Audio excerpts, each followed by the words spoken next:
BBC প্রবাহে আপনাদের সবাইকে স্বাগত জানাচ্ছি আমি শারমিন রমা। শুরুতেই দেখে নেব আজ কি থাকছে। তেহরানের গ্র্যান্ড মুসাল্লায় খামেনিকে শ্রদ্ধা জানাতে সর্বসাধারণের ঢল, বৃহস্পতিবার মাশহাদে দাফন। ইরানের প্রয়াত সর্বোচ্চ ধর্মীয় নেতার দাফনে বিলম্ব হওয়াকে ঘিরে রহস্য, নিরাপত্তার কারণে 4 মাসেরও বেশি সময় পর হচ্ছে দাফন।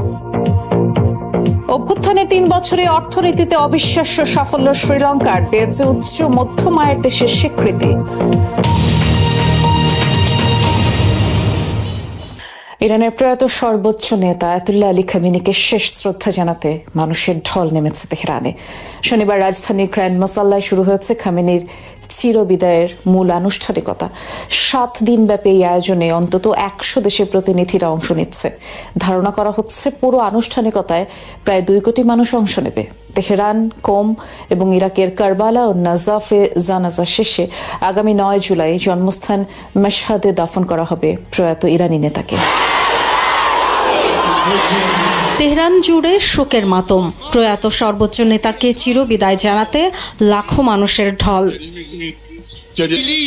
ইরানের রাজধানীর গ্র্যান্ড মুসাল্লায় কফিনবন্দি নিহত সর্বোচ্চ ধর্মীয় নেতা আয়াতুল্লাহ আলী খামেনি।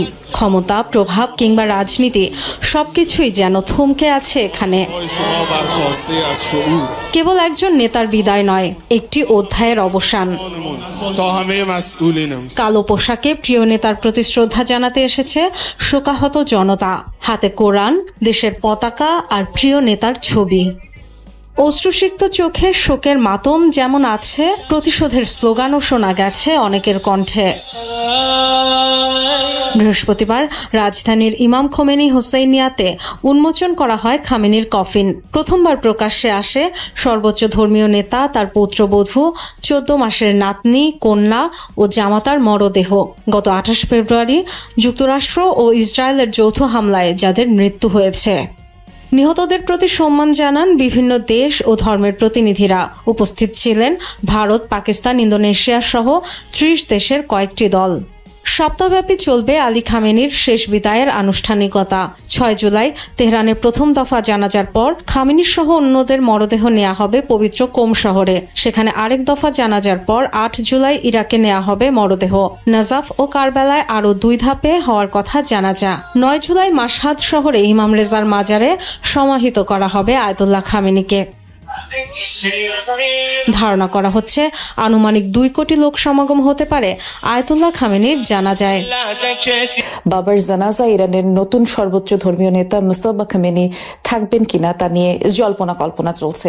ইরানের বিভিন্ন গণমাধ্যম বলছে ইসরায়েলের হিট লিস্টের শীর্ষে তিনি রয়েছেন, আর প্রকাশ্যে আসলেই থাকছে বড় হামলার শঙ্কা। এ নিয়ে গণমাধ্যমগুলোয় বিভ্রান্তিও ছড়িয়েছে। কোনো কোনো গণমাধ্যম বলছে বাবার জানাজায় মুজতবা উপস্থিত থাকতে পারেন, তবে এ নিয়ে তেহরানের পক্ষ থেকে আনুষ্ঠানিকভাবে কিছু জানানো হয়নি। এর আগে 28 ফেব্রুয়ারি ইসরায়েল যুক্তরাষ্ট্রের হামলায় গুরুতর আহত হন ইরানের নতুন সর্বোচ্চ ধর্মীয় নেতা মুজতবা খামেনি। এদিকে আয়াতুল্লাহ আলী খামেনির শেষ বিদায় উপলক্ষে উপস্থিত লাখো মানুষের জন্য খাবার ও পানীয়র ব্যবস্থা করেছে সরকারি ও বেসরকারি বিভিন্ন প্রতিষ্ঠান। বিনামূল্যে দেয়া হচ্ছে চা, শরবত, হালকা নাস্তা। দূর দূরান্ত থেকে তেহরানে আসা লাখ লাখ মানুষের অবসাদ দূর করতেই এই প্রচেষ্টা আয়োজকদের। এই শেষকৃত্যের মাধ্যমে ইসলামী প্রজাতন্ত্র ইরানের প্রতি জনগণের সমর্থন ও বিপ্লবী চেতনা ফুটিয়ে তোলার চেষ্টা করছে দেশের সরকার। বিভিন্ন আনুষ্ঠানিকতার পর খামেনির মরদেহ ইরান থেকে ইরাকে নেওয়া হবে। শিয়া মুসলিমদের প্রধান ধর্মীয় কেন্দ্র নাজাফ ও কারবালা হয়ে আগামী বৃহস্পতিবার 9 জুলাই ইরানের ইমাম রেজা মাজারে তাকে দাফন করা হবে। মার্কিন প্রেসিডেন্ট ডোনাল্ড ট্রাম্প ইরানকে ক্ষুধার্ত জাতি বলে তীব্র প্রতিক্রিয়া জানিয়েছে ইরান। পাল্টা বিদ্রুপ করে দেশটির পার্লামেন্টের স্পিকার মোহাম্মদ বাঘের কালিবাফ বলেছেন যে দেশের 4 কোটি মানুষ খাদ্য সহায়তার উপর নির্ভরশীল, তাদের অন্য দেশকে ক্ষুধার্ত বলাটা হাস্যকর। শুক্রবার সামাজিক যোগাযোগ মাধ্যম এক্সে দেয়া পোস্টে গালিবাফ আরও বলেন, প্রেসিডেন্ট ট্রাম্প তার নিজ দেশের অভ্যন্তরীণ সংকট আড়ালের ব্যর্থ চেষ্টা করছেন।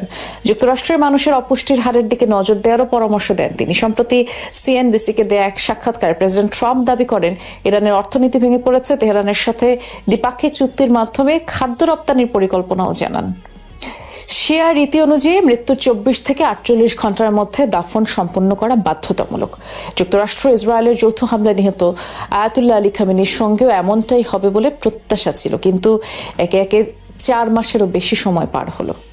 2026 সালের 28 ফেব্রুয়ারি তেহরানের কেন্দ্রস্থলে একটি ভূগর্ভস্থ বাংকারে নিখুঁত বিমান হামলা চালায় যুক্তরাষ্ট্র ও ইসরায়েল। 50টিরও বেশি যুদ্ধবিমান দিয়ে শতাধিক বোমা ফেলে লক্ষ্যবস্তুতে, যাতে ইরানের সর্বোচ্চ নেতা আয়াতুল্লাহ আলী খামেনি সহ তার পরিবারের বেশ কয়েকজন সদস্য প্রাণ হারান। প্রথম কয়েক ঘন্টা রাষ্ট্রীয় গণমাধ্যমগুলো খবরটি অস্বীকার করে। দাবি করা হয় সম্পূর্ণ সুস্থ থেকে নিরাপদ স্থান থেকে দেশ পরিচালনা করছেন খামেনি। কিন্তু 1 মার্চ পরিস্থিতি বদলে যায়। রাষ্ট্রীয়ভাবে তার মৃত্যুর খবর নিশ্চিত করা হয়। একই সাথে 40 দিনের জাতীয় শোকও ঘোষণা করা হয়। সবাই ধরেই নিয়েছিল দ্রুতই রাষ্ট্রীয়ভাবে আয়োজিত হতে যাচ্ছে বিশাল কোনো জানাজা। কিন্তু সেই জানাজা আর হলো না। বারবার পেছালো দাফনের সময়সূচি। মার্চে দেওয়া তারিখ পিছিয়ে করা হলো জুনে, অতঃপর জুলাইয়ে। অন্যদিকে একটি দেশের সর্বোচ্চ নেতার মরদেহ পড়ে থাকলো হিমাগারে। মূলত এই অস্বাভাবিক বিলম্বের পেছনে রাষ্ট্রীয়ভাবে দায়ী করা হলো যুদ্ধের ডামাডোল আর চরম নিরাপত্তা ঝুঁকিকে। কেননা যুক্তরাষ্ট্র ইসরায়েলের ক্রমাগত বোমাবর্ষণের মধ্যে কয়েক কোটি মানুষের সমাবেশ এয়ার স্ট্রাইকের জন্য কতটা সহজ লক্ষ্যবস্তু হতে পারে তা গোয়েন্দারা খুব ভালো করেই জানতেন। এমন সময় সামাজিক যোগাযোগ মাধ্যমে গুজব উঠল খামেনিকে গোপনে আগেই কোম শহরে দাফন করা হয়েছে। কিন্তু এটি ছিল একেবারেই ভিত্তিহীন কথা। ঠিক এই সুযোগটি কাজে লাগিয়েছিল ইরানের বিপ্লবী গার্ড বাহিনী আইআরজিসি। দাফনহীন এই সময়কে কাজে লাগিয়ে তারা নীরবে একটি সামরিক অভ্যুত্থান ঘটায়, যেখানে নামমাত্র নেতা হিসেবে রাখা হয় মোস্তাফা খামেনিকে। আর এদিকে শীর্ষ কমান্ডারদের নিয়ে একটি সামরিক কাউন্সিল গঠন করে আইআরজিসি, যারা কার্যত পুরো রাষ্ট্রের নিয়ন্ত্রণ নিয়ে নেয়। তবে শিয়া ইসলামে দেরিতে দাফন অত্যন্ত অস্বাভাবিক হলেও খামেনি প্রশাসন এই ঘটনার একটি ধর্মতাত্ত্বিক ব্যাখ্যা দাঁড় করায়। দাবি করা হয় চরম নিরাপত্তা ঝুঁকিতে বা প্রাণ বাঁচানোর তাগিদে দাফন পেছানো কিংবা মরদেহ হিমাগারে রাখা ইসলামী আইনে বৈধ। দীর্ঘ এই বিলম্বকে ইরানি জনগণের আবেগ একীভূত করতে কাজে লাগায় প্রশাসন। খামেনির মৃত্যুকে শিয়া ইমামদের শাহাদাতের সাথে তুলনা করে তারা। অবশেষে 4 মাসের অপেক্ষা শেষ হলো। বহুল প্রতীক্ষিত আয়াতুল্লাহ খামেনির রাষ্ট্রীয় দাফন প্রক্রিয়া শুরু হয়েছে। দীর্ঘ এই বিলম্ব শুধুমাত্র একটি মরদেহ দাফনের গল্পের অপেক্ষা নয়, বরং চরম চাপের মুখে কিভাবে একটি রাষ্ট্র টিকে থাকে তারই প্রামাণ্য এক দলিল। আয়াতুল্লাহ আলী খামেনির দাফনের মধ্য দিয়ে হয়তো একটি গল্পের অবসান হবে, কিন্তু দীর্ঘ এই সময়ে ইরানের ক্ষমতার কেন্দ্র যে বদলে গেছে, মোস্তাফা খামেনি শক্তিশালী না হওয়া পর্যন্ত সেই ধারাবাহিকতায় হয়তো বহাল থাকবে। খামেনির শেষ বিদায়ের আয়োজনের জন্য 1 সপ্তাহ সময় দিয়েছে যুক্তরাষ্ট্র, এমন দাবি করলেন মার্কিন প্রেসিডেন্ট ডোনাল্ড ট্রাম্প। তার দাবি, সমঝোতার জন্য তেহরান মরিয়া হয়ে আছে। আমরা পৃথিবীর সবচেয়ে শক্তিশালী সামরিক বাহিনী তৈরি করেছি, 2 বিশ্বযুদ্ধ সহ স্নায়ুযুদ্ধও জিতেছি, আমাদের শত্রুদের ইতিহাসে পরিণত করেছি, একদিনে ভেনেজুয়েলাকে হারিয়েছি, ইরান যুদ্ধে এত ভালো করেছি যে তারা আমাদের সাথে সমঝোতা করতে মরিয়া। আমরা ভালো বলেই তাদের 1 সপ্তাহ সময় দিয়েছি খামেনির শেষ বিদায়ের আয়োজনের জন্য। যুক্তরাষ্ট্রের 250তম স্বাধীনতা দিবস উপলক্ষে আয়োজন করা হয়েছে নানা কর্মসূচি। 4th জুলাই উপলক্ষে মাউন্ট রাশমোরে আয়োজন করা হয় আতশবাজির। 50টি রাজ্যে বিশেষ মেলার আয়োজন করা হচ্ছে। আর দিনটি উপলক্ষে বিশেষ ভাষণ দেন প্রেসিডেন্ট ট্রাম্প। এ সময় কমিউনিজমের বিস্তার নিয়ে তিনি উদ্বেগ প্রকাশ করেন। চোখ ধাঁধানো আতশবাজির প্রদর্শনীতে মাতোয়ারা মাউন্ট রাশমোরের আকাশ। যুক্তরাষ্ট্রের 250তম স্বাধীনতা দিবস উপলক্ষে এই আয়োজন। 1976 সালের 4 জুলাই যুক্তরাষ্ট্রের স্বাধীনতা ঘোষণাপত্র গৃহীত হয়, যাতে বলা হয় 13টি উপনিবেশ আর ব্রিটেনের অধীন নয়, বরং তারা ঐক্যবদ্ধ, মুক্ত এবং স্বাধীন রাষ্ট্র। এরপর থেকে 4th জুলাই স্বাধীনতা দিবস হিসেবে পালিত হয়ে আসছে। স্বাধীনতার 250 বছরকে ঘিরে নেওয়া হয়েছে নানা কর্মসূচি। স্ট্যাচু অব লিবার্টির পাশ দিয়ে প্রদক্ষিণ করে মার্কিন পতাকাবাহী বিশেষ পালতোলা জাহাজ ও ফেরি। At the 200th anniversary, এটি আমাদের 250তম স্বাধীনতা বার্ষিকী, যা অত্যন্ত তাৎপর্যপূর্ণ একটি মুহূর্ত। এই ঐতিহাসিক অভিজ্ঞতার অংশ হতে পেরে এবং পরিবারের সবাইকে নিয়ে উৎসবটি উপভোগ করতে পেরে আমার দারুণ লাগছে। just as they're having now. দিনটি উপলক্ষে মাউন্ট রাশমোরে ভাষণ দেন মার্কিন প্রেসিডেন্ট ডোনাল্ড ট্রাম্প। এ সময় দেশটির প্রতিষ্ঠাতাদের স্বপ্ন এবং তাদের দেয়া স্বাধীনতাকে রক্ষা করার আহ্বান জানান। যুক্তরাষ্ট্রের মাটিতে আবারও নতুন করে কমিউনিস্টরা মাথাচাড়া দিয়ে উঠছে বলে অভিযোগ করেন তিনি। 1 প্রজন্ম আগে আমরা স্নায়ুযুদ্ধে কমিউনিজমের বিরুদ্ধে লড়াইয়ে জয়ী হয়েছিলাম, অথচ আজ আমাদের নিজেদের ভূমিতেই সেই কমিউনিস্টদের পুনরুত্থান হচ্ছে। এ দেশে নতুন করে আসা একটা অংশ এমন এক আদর্শ ছড়াচ্ছে যা আমাদের জীবনযাত্রার সম্পূর্ণ পরিপন্থী। এটি সাধারণ কোনো রাজনৈতিক মতবিরোধ নয়। কমিউনিজম হচ্ছে আমেরিকার স্বাধীনতার জন্য একটি মরণঘাতী হুমকি। দিনটি উপলক্ষে শুভেচ্ছা জানায় নিউ ইয়র্ক সিটির মেয়র মামদানি। দেশের ভিতরে বর্ণবাদ ও সামাজিক বিভেদগুলোর মুখোমুখি হয়ে একটি বৈষম্যহীন সমাজ গড়ে তোলার আহ্বান জানান তিনি। এই 250 বছরের মাইলফলক আমাদের 34 কোটি মানুষের একসাথে আসার সুযোগ করে দিয়েছে। আজ সময় এসেছে একে অপরের পাশে দাঁড়ানোর। এছাড়া দেশটির বিভিন্ন রাজ্যে আয়োজন করা হচ্ছে বিশেষ মেলার। সেই সাথে থাকছে বিশ্বের প্রায় 20টি দেশের 60টি ঐতিহ্যবাহী নৌযান নিয়ে বিশাল এক প্রদর্শনী। ঘুরে দাঁড়ানোর এক অবিশ্বাস্য গল্প লিখল শ্রীলঙ্কা। 2022 সালে অর্থনৈতিক বিপর্যয়ের জেরে তীব্র আন্দোলনের মুখে সরকার পতন হয়েছিল দেশটিতে। মাত্র 3 বছরের ব্যবধানে সেই শ্রীলঙ্কাই উচ্চ মধ্যম আয়ের দেশের স্বীকৃতি পেল। 2025 সালে জিডিপিতে 5% প্রবৃদ্ধি অর্জন করায় আয়ের দিক থেকে দেশটির পুনঃশ্রেণী বিন্যাস করেছে বিশ্বব্যাংক। সংস্থাটির সবশেষ সূচকে শ্রীলঙ্কা ছাড়া উচ্চ মধ্যম আয়ের স্বীকৃতি পেয়েছে আরও 4 দেশ। এছাড়া টোগো নিম্ন আয়ের দেশ থেকে পেয়েছে নিম্ন মধ্যম আয়ের দেশের মর্যাদা। করোনার ধাক্কায় স্বাধীনতার পর সবচেয়ে বড় অর্থনৈতিক বিপর্যয়ে পড়েছিল শ্রীলঙ্কা। 2022 সালে সেই সংকটের জেরে শুরু হয় তীব্র আন্দোলন। ফলাফল রাজাপাকসে পরিবারের শাসনের পতন। অর্থনৈতিক ও রাজনৈতিক অস্থিরতা সামলে স্থিতিশীল হতে খুব বেশি সময় নেয়নি শ্রীলঙ্কা। মাত্র 3 বছরের ব্যবধানে গতি ফিরেছে দেশটির অর্থনীতিতে। সরকারের সুনির্দিষ্ট পরিকল্পনায় 2025 সালে তাদের মোট জিডিপি 5% প্রবৃদ্ধি অর্জন করেছে। ফলে দেশটিকে উচ্চ মধ্যম আয়ের দেশ হিসেবে স্বীকৃতি দিয়েছে বিশ্বব্যাংক। বিশ্বব্যাংকের সবশেষ প্রতিবেদনে শ্রীলঙ্কার এই অভাবনীয় উত্থানকে পুনরুদ্ধারের গল্প আখ্যা দেওয়া হয়েছে। বলা হয়েছে, শিল্প খাত, পর্যটন ও আর্থিক সেবা খাতের প্রবৃদ্ধি এবং বৈদেশিক আয় বৃদ্ধি গুরুত্বপূর্ণ ভূমিকা রেখেছে দ্বীপরাষ্ট্রটির অর্থনীতি সম্প্রসারণে। শ্রীলঙ্কা ছাড়াও উচ্চ মধ্যম আয়ের দেশ হিসেবে স্বীকৃতি পেয়েছে আরও 4 দেশ।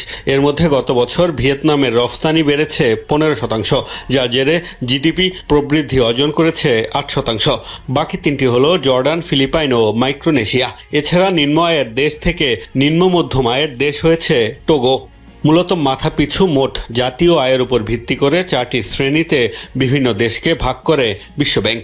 এবারে তালিকায় অন্তর্ভুক্ত করা হয়েছে 218টি দেশ ও অর্থনীতিকে। এ তালিকায় বাংলাদেশকে নিম্ন মধ্যম আয়ের দেশ হিসেবে শ্রেণীভুক্ত করা হয়েছে। বিশ্বব্যাংক জানিয়েছে, আগামী বছরের জুন পর্যন্ত বৈশ্বিক মানদণ্ড হিসেবে এই শ্রেণীবিন্যাস ব্যবহৃত হবে। ইরানের বেসামরিক বিমানকে ইয়েমেনের আন্তর্জাতিক বিমানবন্দরে অবতরণে বাধা দেওয়ার চেষ্টা করেছিল সৌদি আরবের যুদ্ধ বিমান, যা প্রতিহত করেছে হুথি, এমন দাবি বিদ্রোহী গোষ্ঠীটির মুখপাত্র ইয়াহিয়া সারের। আবারও আকাশসীমা লঙ্ঘনের চেষ্টা করলে সৌদিকে কঠোর জবাবের হুঁশিয়ারি দিয়েছেন তিনি। সৌদি আরবকে সতর্ক করছি, তারা যেন আমাদের আকাশসীমা লঙ্ঘন বা আমাদের দেশের বিরুদ্ধে আগ্রাসন চালানোর চেষ্টা না করে। পুনরায় এমন কিছু করা হলে কঠোর জবাব দেব। পাল্টা হামলার লক্ষ্য হবে সৌদি আরবের বিমানবন্দর ও গুরুত্বপূর্ণ স্থাপনা। সৌদি যুক্তরাষ্ট্রের অন্যায্য অবরোধও কোনোভাবেই মেনে নেবে না ইয়েমেন। বাবা মা হারিয়ে যুদ্ধ বিধ্বস্ত সুদানের হাজার হাজার শিশুর ঠাঁই হয়েছে রাস্তায়। নেই মাথার উপর ছাদ কিংবা একবেলা খাবারের নিশ্চয়তা। ভিক্ষা, দিনমজুরি, এমনকি বর্জ্য সংগ্রহ করে বেঁচে থাকার লড়াইয়ে টিকে আছে এসব শিশু। মানবাধিকার সংস্থাগুলো বলছে, খাবার ও আশ্রয়ের পাশাপাশি যুদ্ধের এই ভয়াবহতা সামাল দিতে তাদের প্রয়োজন জরুরি মানসিক ও সামাজিক সহায়তা। গাড়ির গতি ধীর হতেই এগিয়ে যাচ্ছে এক ঝাঁক শিশু। কেউ বা চাচ্ছে পয়সা, কেউ হরেক রকমের সামগ্রী বিক্রির চেষ্টায়। এভাবেই প্রতিদিন যুদ্ধবিধ্বস্ত সুদানের বাবা মা হারানো শিশুরা চালিয়ে যাচ্ছে বেঁচে থাকার লড়াই। 2023 সালে সুদানের সশস্ত্র বাহিনী ও আধা সামরিক বাহিনী র্যাপিড সাপোর্ট ফোর্সেসের মধ্যকার সংঘাত শুরু হওয়ার পর থেকে গভীর সংকটে উত্তর পূর্ব আফ্রিকার এই দেশটি। এই নৃশংসতার সবচেয়ে নির্মম শিকার শিশুরা। সংঘাতের তীব্রতায় আশ্রয়ের খোঁজে এক প্রান্ত থেকে অন্য প্রান্তে যাযাবরের মতো ছুটছে হাজারো শিশু। কোথাও জায়গা না পেয়ে সড়কেই আশ্রয় নিয়েছে তারা। মুহুর্মুহু হামলা থেকে পালানোর সময় মৃত্যু হয়েছে অনেকের বাবা মার। কেউ বা বিচ্ছিন্ন হয়েছে পরিবার থেকে। পুনরায় পরিবারকে ফিরে পাওয়ার আশাও নিয়েই অনেকের। বাধ্য হয়ে দিনমজুরি, গাড়ি পরিষ্কার করা, জুতো সাফ, মালামাল পরিবহন, এমনকি বর্জ্য সংগ্রহ করে খাবার জুটানোর সংগ্রাম করছে এসব শিশু। যুদ্ধের সময় আমি আমার বাবা মায়ের থেকে আলাদা হয়ে গিয়েছি, তাদের হারিয়ে ফেলি। এরপর অন্যান্যদের সাথে পোর্ট সুদানে চলে আসি। আমার পরিবার, আমার স্কুলের কথা, যুদ্ধের আগের জীবনের কথা খুব মনে পড়ে। কিছু কিছু দিন আমি কাজ খুঁজে পাই না, যেদিন পাই না সেদিন ভাগ্যে খাবার জোটে না। আমি আবার স্কুলে ফিরে যেতে চাই, নিরাপদ কোথাও যেয়ে থাকতে চাই। মানবাধিকার সংস্থাগুলো বলছে যুদ্ধ শুরু হওয়ার পর থেকে আশঙ্কাজনক হারে বেড়েছে এসব শিশুর সংখ্যা। খাদ্য ও আশ্রয়ের পাশাপাশি তাদের প্রয়োজন জরুরি মানসিক ও সামাজিক সহায়তা। নির্যাতন ও সহিংসতায় এসব শিশুর জীবন চরম ঝুঁকিতে বলে মনে করছেন মানবাধিকার সংস্থাগুলো। হাজার হাজার শিশু তাদের পরিবার থেকে বিচ্ছিন্ন হয়ে গেছে। অধিকাংশ শিশুই যুদ্ধের সহিংসতায় প্রিয়জনকে হারিয়ে কিংবা বাস্তুচ্যুত হয়ে প্রচন্ড মানসিক ট্রমায় রয়েছে। খাদ্য ও আশ্রয়ের পাশাপাশি তাদের জরুরিভাবে মানসিক ও সামাজিক সহায়তার প্রয়োজন। এরই মাঝে ভাসমান এসব শিশুকে তাদের পরিবারের সাথে একত্রিত করা, সুরক্ষা কর্মসূচি সম্প্রসারণ ও ঝুঁকিতে থাকা শিশুদের জন্য আরও উন্নত ব্যবস্থা নিশ্চিতের উপর জোর দেওয়ার প্রতিশ্রুতি জানিয়েছে মানবাধিকার সংস্থাগুলো। নাইজেরিয়ায় ভয়াবহ সাম্প্রদায়িক সহিংসতায় কমপক্ষে 18 জন নিহত হয়েছে। দেশটির নাইজার রাজ্যের তেগিনা এলাকায় পুড়িয়ে দেওয়া হয়েছে বহু ঘরবাড়ি। আতঙ্কে এলাকা ছেড়ে পালিয়েছেন বাসিন্দারা। এদিকে সরকারের বিরুদ্ধে প্রাণহানির প্রকৃত সংখ্যা গোপনের অভিযোগ স্থানীয়দের। পুলিশ জানায় স্থানীয় ফুলানি সম্প্রদায়ের এক ব্যক্তিকে গুলি করে হত্যার জেরে গত সোমবার সহিংসতা ছড়িয়ে পড়ে। পাল্টা হামলা হয় কামুকো সম্প্রদায়ের উপর। এরপর পাল্টাপাল্টি হামলায় পরিস্থিতি ভয়াবহ রূপ নেয়। নাইজেরিয়ার কয়েকটি রাজ্যে নিয়মিতই হয় সাম্প্রদায়িক সহিংসতা। চীনের হাইনান প্রদেশে তাণ্ডব চালিয়েছে শক্তিশালী টাইফুন। শুক্রবার স্থানীয় সময় সন্ধ্যা 6:20 আঘাত হানে টাইফুন মেইজাক। শনিবার দেশটির আবহাওয়া অফিস এই তথ্য নিশ্চিত করেছে। টাইফুনের সর্বোচ্চ গতি ছিল সেকেন্ডে 23 মিটার। ব্যাপক ক্ষয়ক্ষতির তথ্য জানা গেছে এবং টাইফুনের প্রভাবে তীব্র ঢেউয়ের কারণে ক্ষতিগ্রস্ত হয়েছে গভীর সমুদ্রে একটি মাছ চাষ কেন্দ্র। চলতি বছর প্রদেশটিতে 10মবারের মতো আঘাত হানল টাইফুন। এই দুর্যোগের কারণে হাইনানের সকল রুটে বাস ও ট্রেন চলাচল বন্ধ রাখা হয়। স্থগিত করা হয় সানিয়া ফিনিক্স আন্তর্জাতিক বিমানবন্দরের সব ফ্লাইট। একই দিন ফেরি চলাচল বন্ধের নির্দেশনা দেওয়া হয়। আগামী কিছুদিন অঞ্চলটিতে বজ্রসহ বৃষ্টিপাত হবে বলে জানিয়েছে আবহাওয়া অফিস। ভয়াবহ দাবানল ছড়িয়েছে ফ্রান্সের দক্ষিণাঞ্চলে। তীব্র তাপপ্রবাহে বনভূমির গাছপালা শুকিয়ে যাওয়ায় দ্রুত আগুন ছড়াচ্ছে। বৃহস্পতিবার এই দাবানলের সূত্রপাত হয়। আগুনের তীব্রতা দেখা যায় দক্ষিণের একাধিক বনে। পুড়ে গেছে 1200 হেক্টরের বেশি জমি বলে জানিয়েছেন দেশটির স্বরাষ্ট্রমন্ত্রী লারা নুনেজ। সবচেয়ে বড় আগুন ছড়িয়েছে সীমান্তবর্তী অড এলাকায়। পুড়ে গেছে 900 হেক্টর জমি। আগুন নিয়ন্ত্রণে হিমশিম খাচ্ছে ফায়ার সার্ভিসের 800 কর্মী। আগুন ছড়িয়েছে মার্সি বিমানবন্দর এলাকায়। তীব্র ধোঁয়া আতঙ্ক ছড়ায় যাত্রীদের মাঝে। বিভিন্ন এলাকা থেকে নিরাপদে সরিয়ে নেওয়া হয়েছিল পর্যটকদের এবং তীব্র দাবদাহের কারণেই এই দাবানল ছড়িয়েছে বলে জানিয়েছে কর্তৃপক্ষ। ভয়াবহ দাবানল ছড়িয়েছে পর্তুগালের মধ্যাঞ্চলেও। এরই মধ্যে প্রায় 6000 একর বনভূমি এলাকা পুড়ে গেছে। আগুন ছড়িয়ে পড়েছে লোকালয়েও। ভিসিওর 3টি শহরে আবাসিক এলাকা পুড়ছে। তীব্র বাতাস ও গরমের কারণে ভয়াবহ দ্রুততায় আগুন ছড়াচ্ছে। কয়েকজন আহতও হয়েছেন। এই পরিস্থিতি বিপজ্জনক হয়ে ওঠায় নিরাপদ স্থানে সরিয়ে নেওয়া হয় একটি গ্রামের বাসিন্দাদের। আগুন নিয়ন্ত্রণে কাজ করছে 1000 ফায়ার সার্ভিস কর্মী। ব্যবহার করা হচ্ছে প্রায় 300 যান, 8টি বিমান। ইউরোপ জুড়ে চলমান তীব্র দাবদাহের কারণে এই দাবানল ছড়িয়েছে বলে ধারণা করছেন পরিবেশবিদরা। পূর্ব ইউক্রেনের দোনেস্ক অঞ্চলের গুরুত্বপূর্ণ শহর কোস্তিয়ান্তিনিভকা দখল করেছে রাশিয়ার সেনাবাহিনী। এমনটাই দাবি করেছে দেশটির প্রতিরক্ষা মন্ত্রণালয়। 3 জুলাই এই তথ্য জানানো হয় রুশ প্রেসিডেন্ট ভ্লাদিমির পুতিনকে। দীর্ঘদিন ধরেই দোনেস্ক অঞ্চলে অগ্রযাত্রার অংশ হিসেবে শহরটি দখলের চেষ্টা চালিয়ে আসছিল মস্কো। প্রকাশিত ভিডিওতে দেখা যায় একটি কমান্ডো পোস্ট পরিদর্শন করে শীর্ষ সামরিক কর্মকর্তাদের কাছ থেকে যুদ্ধ পরিস্থিতির সম্পর্কে প্রতিবেদন নেন পুতিন। কোস্তিয়ান্তিনিভকা দখলকে গুরুত্বপূর্ণ কৌশলগত সাফল্য বলে উল্লেখ করেন তিনি। একই সঙ্গে ইউক্রেন রাশিয়ার তেল শিল্পে হামলা বাড়িয়ে দেওয়ায় নিরাপত্তা বলয় আরও সম্প্রসারণ করতে হয়েছে বলে জানান রুশ প্রেসিডেন্ট। কোস্তিয়ান্তিনিভকা থেকে তোলা বলে দাবি করা কয়েকটি ছবি প্রকাশ করেছে রুশ প্রতিরক্ষা মন্ত্রণালয়। সেখানে বিধ্বস্ত ভবনের পাশে রুশ সেনাদের জাতীয় পতাকা হাতে দাঁড়িয়ে থাকতে দেখা যায়। রুশ বাহিনী জানিয়েছে তারা এখন দখল করা এলাকা থেকে প্রায় 70 কিলোমিটার উত্তরে অবস্থিত লিমান শহরের দিকেও অগ্রসর হচ্ছে। তাদের দাবি, পরবর্তী সামরিক অভিযানের জন্য লিমান একটি গুরুত্বপূর্ণ লজিস্টিক ও কৌশলগত কেন্দ্র। পুতিন জানিয়েছেন সেনাবাহিনীর জেনারেল স্টাফের পরিকল্পনা অনুযায়ী বাহিনীগুলো তাদের দায়িত্ব পালন করছে এবং সম্প্রতি লুহান্স্ক পিপলস রিপাবলিকের সম্পূর্ণ মুক্তি নিশ্চিত হয়েছে। রাশিয়ার উত্তরাঞ্চলীয় বাহিনীর প্রধান ইয়েভজেনি নিকিফরভ পুতিনকে জানিয়েছেন ইউক্রেনের ড্রোন হামলা পুরোপুরি ঠেকানো এখনো সম্ভব হয়নি। এসব হামলায় রাশিয়ার তেল স্থাপনা ক্ষতিগ্রস্ত হয়েছে এবং জ্বালানি সংকট দেখা দিয়েছে। তবে খার্কিভ ও সুমি সীমান্ত এলাকায় নিরাপত্তা বলয় গড়ে তোলার লক্ষ্যেও রুশ বাহিনী উল্লেখযোগ্য অগ্রগতি করেছে। পুতিন বলেন, শত্রুপক্ষ আমাদের বেসামরিক স্থাপনায় যত বেশি হামলা চালানোর চেষ্টা করবে, প্রতিবেশী ভূখণ্ডে আমাদের নিরাপত্তা বলয়ও তত বড় করতে হবে। অন্যদিকে ইউক্রেনের প্রেসিডেন্ট ভলোদিমির জেলেনস্কি এবং দেশটির কর্মকর্তাদের মতে বছরের শুরু থেকে পূর্ব ইউক্রেনে রাশিয়ার অগ্রগতি উল্লেখযোগ্যভাবে ধীর হয়েছে। তাদের দাবি, ইউক্রেনীয় বাহিনী কয়েকটি এলাকা পুনর্দখলও করেছে। তবে পুতিন ইউক্রেনের এসব বক্তব্যকে তথ্যযুদ্ধের অংশ বলে উড়িয়ে দেন। গত জুনে সরাসরি বৈঠকে প্রস্তাব দিয়ে পুতিনের কাছে একটি উন্মুক্ত চিঠি পাঠিয়েছিলেন জেলেনস্কি, তবে সেই প্রস্তাব প্রত্যাখ্যান করে ক্রেমলিন। বার্তা সংস্থা রয়টার্স জানিয়েছে, এর আগেও কোস্তিয়ানতিনিভকার কিছু অংশের নিয়ন্ত্রণ নিয়েছে বলে দাবি করেছিল রুশ সেনাবাহিনী। শহরটি ইউক্রেনের পূর্বাঞ্চলীয় প্রতিরক্ষা ব্যবস্থার অন্যতম গুরুত্বপূর্ণ ঘাঁটি হিসেবে পরিচিত। এদিকে ইরানকে ঘিরে চলমান সংকটের কারণে যুক্তরাষ্ট্রের মধ্যস্থতায় শান্তি আলোচনার উদ্যোগ আপাতত স্থগিত রয়েছে। তবে যুক্তরাষ্ট্রের দুই প্রধান আলোচক স্টিভ উইটকফ ও জ্যারেড কুশনার শীঘ্রই মস্কো ও কিয়েভ সফরের আশায় আছে দুই পক্ষ। Happy birthday America, happy birthday to you. 4 জুলাই 1776 খ্রিস্টাব্দ। আজকের এই দিনে ব্রিটিশদের বেড়া জাল ছিন্ন করে স্বাধীনতার ঘোষণা দিয়েছিল বিপ্লবী মার্কিনীরা। ঘোষণাপত্রে বলা হয়েছিল, অল ম্যান আর ক্রিয়েটেড ইকুয়াল, অর্থাৎ সব মানুষকে স্রষ্টা সমানভাবে সৃষ্টি করেছেন। সে সময় উত্তর আমেরিকার ভূখণ্ডটির নাম রাখা হয়েছিল ইউনাইটেড স্টেটস অফ আমেরিকা, অর্থাৎ ঐক্যবদ্ধ আমেরিকা, যেটি বিশ্বে যুক্তরাষ্ট্র হিসেবে পরিচিত। এরপর 250 বছর কেটেছে। প্রশ্ন হচ্ছে, এখন কতটা ঐক্যবদ্ধ যুক্তরাষ্ট্র?